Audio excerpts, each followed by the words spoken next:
and welcome to our show. Today our special guest is Barbara Monnig, owner and operator of the only bed and breakfast in Centerville and Washington Township, Yesterday's Bed and Breakfast. She also has a shop in her bed and breakfast called Lavender and Old Lace, and that's what we'll primarily talk about today. Welcome, Barbara. We're very glad you came to our show. And maybe you can tell us a little bit about the building that you purchased where you have your bed and breakfast on South Main Street. Yes, the house was originally built as a 4-room house in 1882. It was owned mostly by ladies through the years. The first owner was Phoebe Hatfield, a farmer's widow. The second owner was Susan Montgomery, also a farmer's widow. Susan operated a boarding house tourist home at the house, along with her niece, Cora Campbell. And Cora willed the house to the Methodist Church when she died, and they rented it to various people. And then it was purchased by Mr. Ross, who used it as antique shop area, and later on as an upholstery shop, rented it as an upholstery shop. And we purchased it from Mr. Ross with the express intention of opening a bed and breakfast in Centerville. Well, how did you prepare yourself to operate a bed and breakfast? Well, I stayed in bed and breakfast initially in Ireland and then in the U.S., and did some reading, also attended a workshop in New Hope, Pennsylvania on how to run a bed and breakfast. A workshop? Yes. Oh, that's interesting. All right, you mentioned that the 3 ladies, I guess it was Phoebe Hatfield that had the house built, and then Sue Montgomery and Cora Swigert Campbell. Right. Those 3 ladies are associated with it as a boarding house? Well, Susan and Cora, yes. Cora. Yes. I know historically different people have stayed in Sue Montgomery's boarding house. Yes. People from the Grant Normandy farms, and when they put the gas and electric in the Yes. 1920s, and somebody even said they called it the Montgomery Hotel. So it was used for that. Yes. All right, and you have a pamphlet about your bed and breakfast, and in it it talks about your rooms. You've given names to those rooms. Yes, we not named numbers. Right, we named them Phoebe, Susan, and Cora for the ladies, as a way of honoring the ladies who live there. Well, that's very sweet. All right, and in order for people to stay at your bed and breakfast, they are to call you? And Yes, we work by advance reservation only, and so your phone number's in the phone book? Right. We're Okay. under bed and breakfast accommodations in the Yellow Pages. And in probably state books on bed and breakfast? Yes, we are members of Ohio Bed and Breakfast Association, and are in several of the bed and breakfast directories as well. All right, you have one room downstairs where you have your Lavender and Old Lace shop. Right, right. Well, let's start there. We've got a beautiful piece of lace here, a lace collar. Can you tell me a little about this? I know it now belongs to the Historical Society because of your generosity, but... Well, my daughter found this particular jabot at a vintage clothing shop and paid $15 for it, and when she brought it home, I knew she had something very special. I didn't realize how special. I showed it to an expert who was lecturing in Indianapolis, and she said it was probably done about the mid-1800s, and it is Brussels lace, handmade. Oh, it's lovely, the detail. Now, how did you learn all about these laces and linens? Well, I always had a latent interest in handwork. Did a little bit of embroidery as a child. And I did some reading, and I learn a great deal from the people who come into my shop and who bring me things to sell. And I looked around at other antique stores and asked questions. Some of the things I have in my personal library, I'll show you. This is a quarterly newsletter called The Lace Collector. Comes out 4 times a year out of Michigan. How does this help you? It helps in identification. You can send a picture in of a certain piece of lace and they will help you try to identify it. It's also a source for selling valuable laces. And I see the title of that. Old Lace and Linens, which is a pricing and identification guide. A Dictionary of Lace by Pat Earnshaw, who is an English authority, has written many books on lace. Where did you get this book? At the Indianapolis Museum. She lectured there and gave a workshop. So you've taken some classes yes, there? Yes, yes. Indianapolis has an outstanding hand lace collection. Oh, that's good to know. I never knew that. This is a very interesting, very colorful book, Living with Lace by Bo Niles. Has some beautiful pictures and unique ways of using lace in today's home. Yeah, I looked through and it says you should use your collection. Absolutely, especially if it's family. Those are the best. That is a beautiful book. All right, well, I'll set this one aside, but can you show us some of the things you've brought? You've got quite a few things there. Yes. I'll start with hankies because they're such a nice little collectible that anybody can use and enjoy.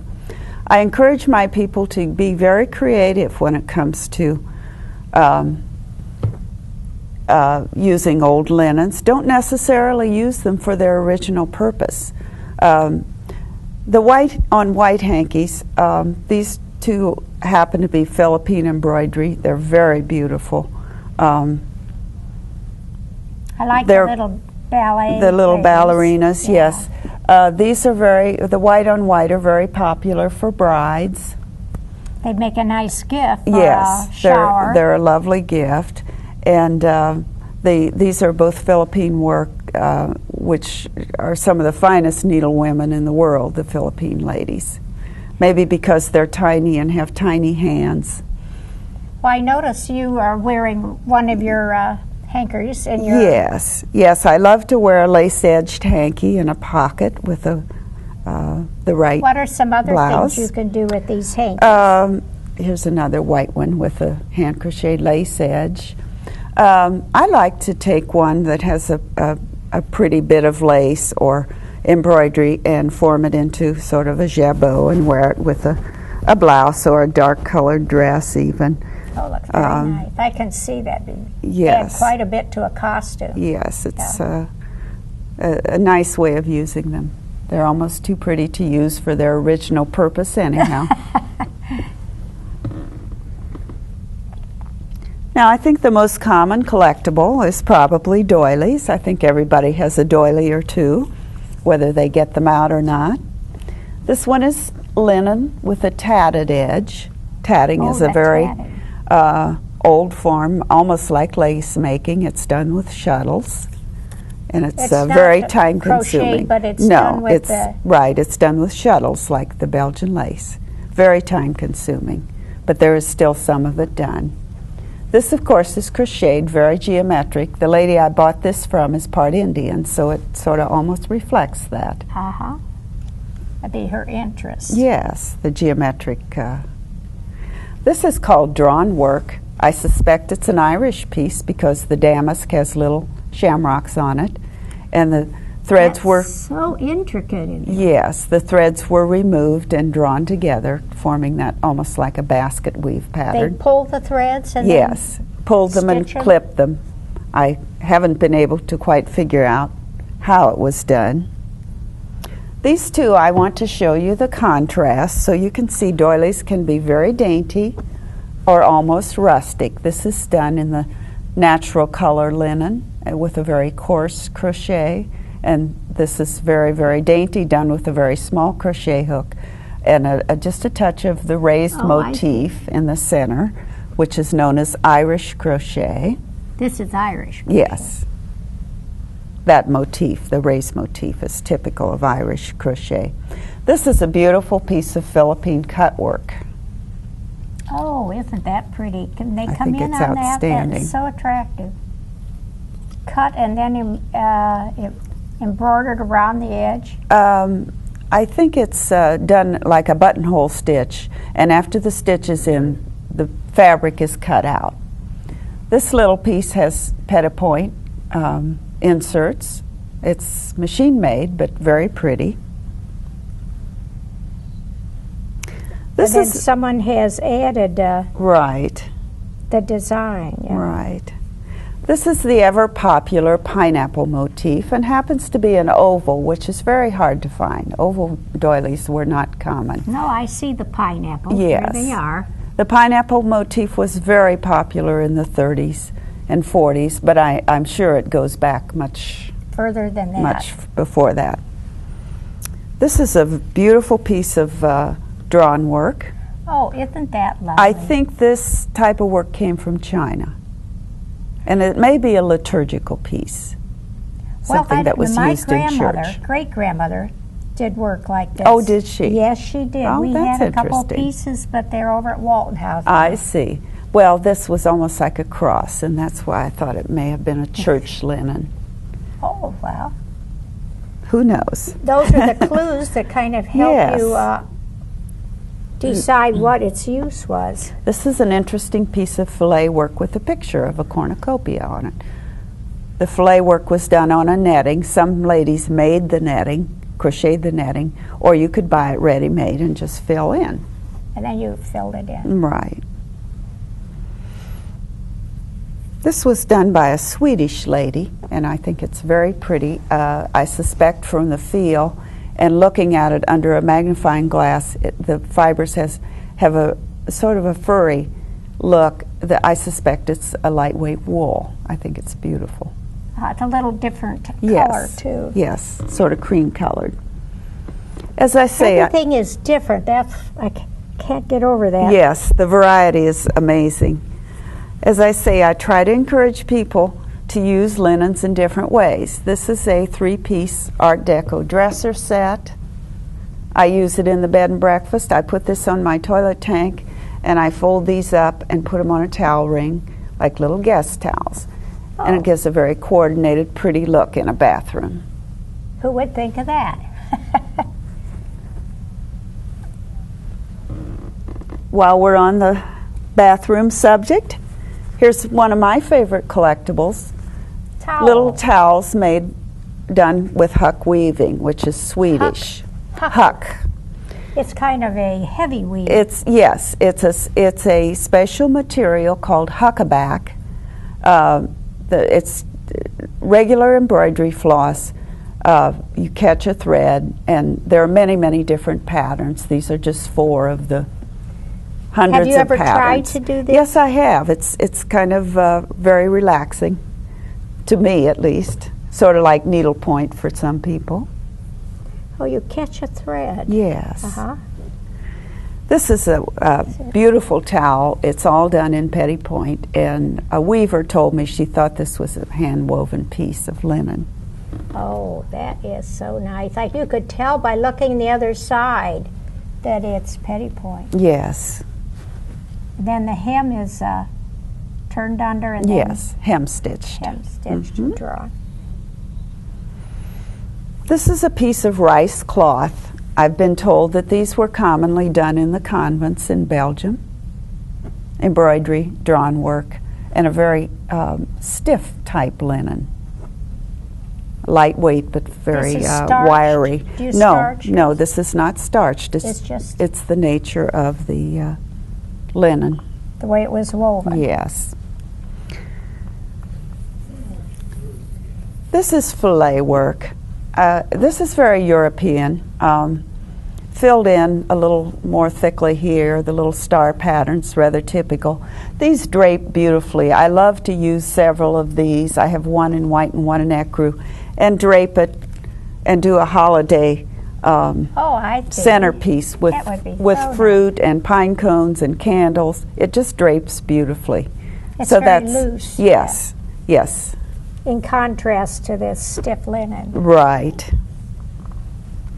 I brought this one. It's sort of a very pale pink linen, but the fringe or the braid is very unusual. It's soutache braid joined with crochet work.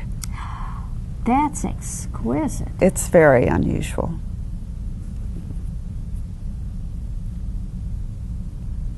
Very, very different. It's a big piece too. You could put that on a dresser or... Right. It's very wide. And these pieces I've been showing you can be used as table runners on a dining room table too. This is a piece I really treasure because old Battenberg is very hard to come by. It's a runner, probably a dresser scarf. How do I know that that's Battenberg? What are the characteristics? Battenberg was done with the tape. You can see the tape, and then it was joined with these various stitches. But much old Battenberg did not survive because it is so loose. Too delicate. Mm-hmm. But I have one of these, and my daughter snatched up the other one as soon as I brought it home. So your daughters also have this interest? Yes, they like the growing old with them. laces. What they started buying for mother, they now are getting for themselves. Right. This is a piece of Ukrainian embroidery. Isn't that lovely? And the motif is very teeny cross stitch. I think the fringe is very unique. Look at the fringe. Every nationality brought their specialty, and this is the Ukraine. The color and the design. Very pretty. I usually have this on my dining room table at the bed and breakfast. Does it say something? Yes, it's in Old Slavic.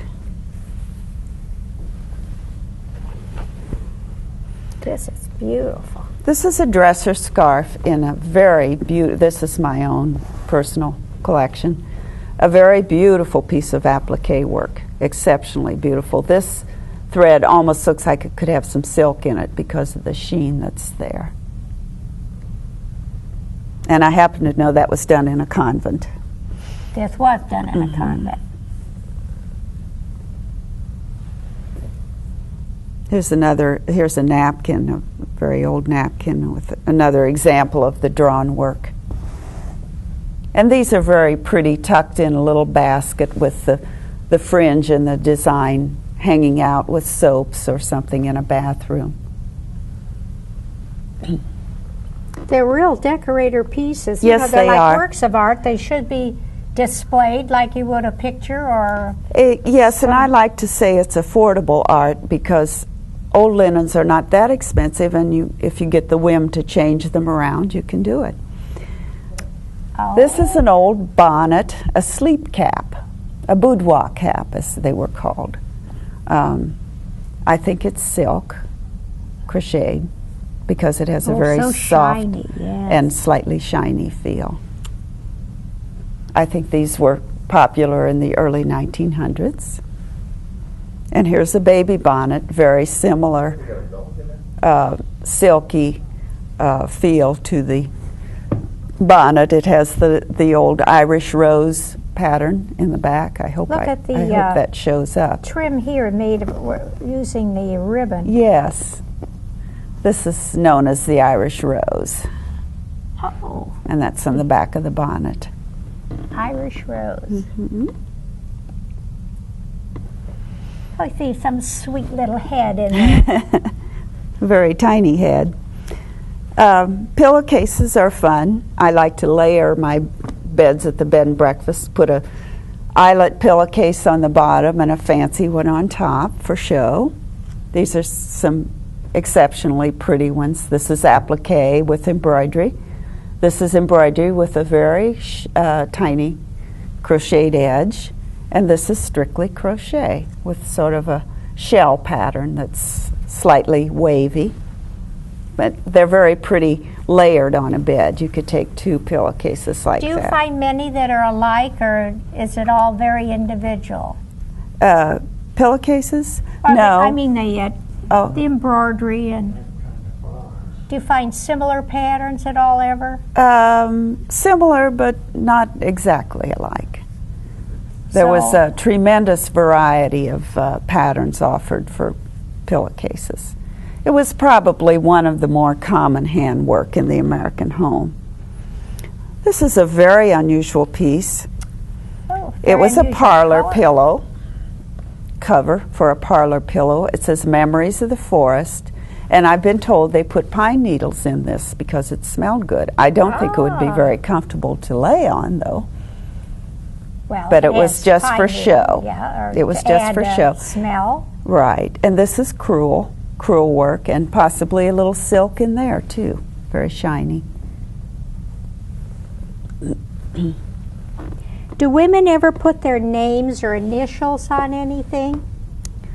Yes, I do Signature get type monogram. thing? Well, no, not so much that, but I do get monogram pieces quite a bit. Now, this is handwork that you can wear. This is from my personal collection. This is Irish crochet. These were called jabots, not the Big ones. not the fancy jabots, the gathered jabots, but these were put with a very simple blouse with a pin. And this has the raised motif of the Irish crochet. This little bit makes it Irish. Huh? Yes. Well, that's what it was called. I'm sure other people did it. This is just a little soft doily that I wear as a jabot with my cameo on a dark dress, and it looks very pretty. Very That's Victorian. I like your cameo, too. Thank you. It's 1920s. This is Shifley lace, this collar.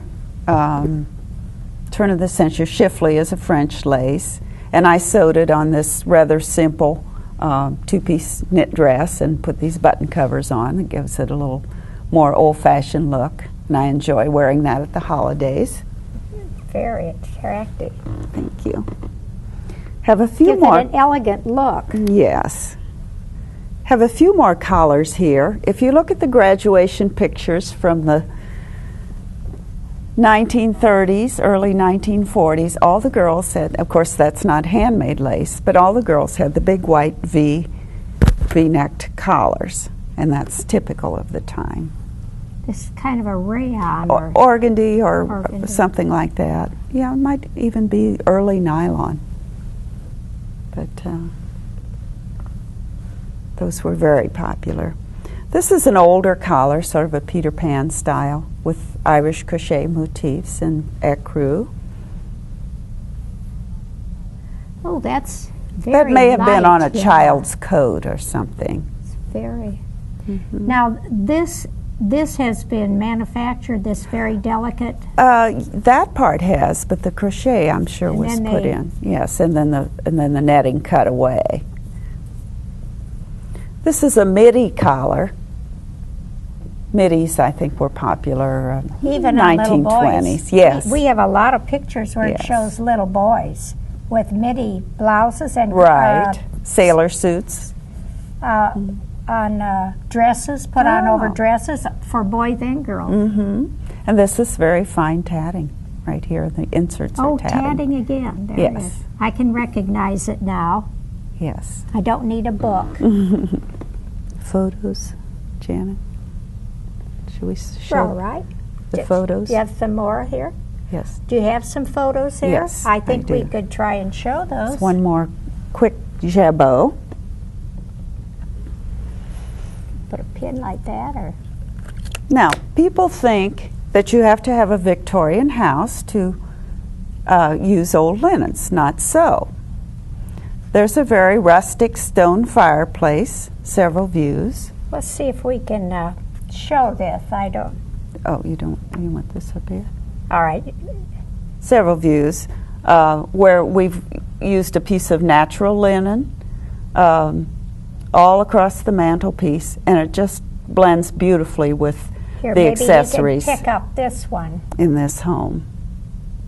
Yeah, it's quite. Yeah, You can see the mantle hanging down. Very nice. I'm just, trying to show that people don't have to have an old-fashioned home to enjoy Grandma's linens. These are Ukrainian embroidered pillows in a sunroom. This is a filet work cloth. Underneath this skirted table is a speaker. All right, so you're using your linens to cover stereo speakers. There's the other speaker and an Afghan just sort of draped over an old rocker. Very nice. This is an exceptionally large pineapple doily in a very contemporary room, and it looks beautiful. That's one of your bedrooms? No, it's a living room. It's very much a focal point of the living room. Well, I can see that, but it could be framed. Right, it is framed. Yeah. This is I have books under here to raise the lower picture, so you have sort of a stepped up thing. But it's my children and grandchildren. That's another clever way to use. To set off in a contemporary home, reasonably contemporary. There's candlesticks and a hand-painted plate with the doily underneath. Well, those are very nice. I think you have a surprise down there in your basket. Can I show you one more very quickly? This is a beautiful applique piece, which has been used in a kitchen. In a kitchen? Mm-hmm. With a wooden dowel rod. I've seen the towels framed, too. Who is that down there? This is Ms. Bunny. She's made of vintage linens. Her body and her lovely ears are a damask tablecloth. This is an old guest towel. This is the corner of a hanky. And she comes out at Easter time and when grandchildren come. Did you make this? My daughter made it. Oh, she does very well. And so there she's combined all the things that she's collected. How to again use all your things. Right. Oh. Here's one of a pair of pillows that was made from an old dresser scarf. This was a dresser scarf? Yes, this would make lovely bed pillows, just decorative bed pillows. That's lovely. The bunny's my favorite, to see how she's incorporated a lot of the vintage linens. Well, Barbara, I'm just overwhelmed with all these things. I can't wait to come down and visit your shop and see we'll look forward to some that. of your other things. Thank you. Thank you very much for coming. You're welcome. And thank you for tuning us in. Barbara Monnig at Yesterday's Bed and Breakfast.